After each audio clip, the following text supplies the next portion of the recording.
Hi guys! So, catch up na naman. So, ito po yung ulam po namin, kamunggay. So, salamat po pala sa binigay po dito po sa amin. Ito po. Salamat po talaga. Tapos salamat po sa inyo kasi ito po. Ito, masarap po ito. Yan po. Ayan po. Ito po guys, malunggay. Ito po guys, kumakain po ba kayo niyan? Kumakain po ba kayo niyan? Guys. So, magulay din po kayo ng kamunggay. Masarap po. Lalo din po kayo lalaki. At lalakas din po katawan niyo din po pag kumakain po kayo ng gulay. Lalo na din po sa mga bata.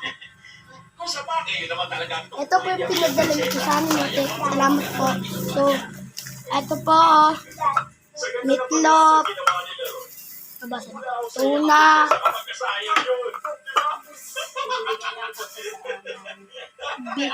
bitgo, ito,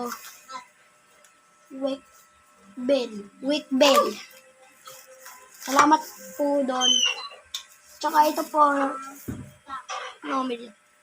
mabango po ito para po siyang para din po siyang wala, basta. So, ito po kapatid ko po. Parang ano po dinadala niya. May teddy bear po kami. Apo. May pinagbigay po sa salamat po sa binigay niyo po sa teddy bear po. Tsaka, salamat po din sa pagkain po din namin na binigay niyo po din sa amin. So, ate ko po, naglilinis, nagwawalis. Yung kapatid ko po, nagbabasa. Dito ko nagmamap. Ito. So, kailangan po namin po ito linisan. Tapos, pagdating po dito ni Papa sa gabi, malinis na po. Hindi na po talaga maglilinis. Pag gabi na po. Sige po. So, ito po yung namin para dito. Meron mabang din siya. Itlog po. Itlog. Bigas. Itlog po. 2. Bigas. Ito po yung itlog. Pakita ko po sa inyo.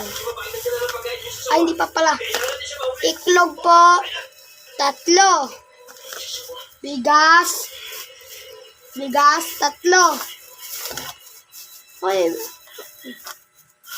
So ito. Parang gatas yata.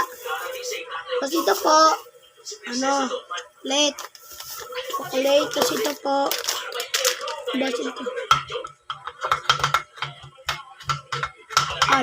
Ibial. Ha! Ilagay mo lang yung jambon. So, ayan po. Ayan po yung kapatid ko. Ano po kinukuha po dito? Hindi naman po. Hindi pinaglalaroan yung bunso. Ano to? Hindi nga pinaglalaroan yan. Bye po guys. Bye po God. So, salamat po talaga. Bye na po. Ang gusto ko na po makita sa Rapitol po at iba na alawin. Si Vamos ko na siya. Salamat po. Bye po.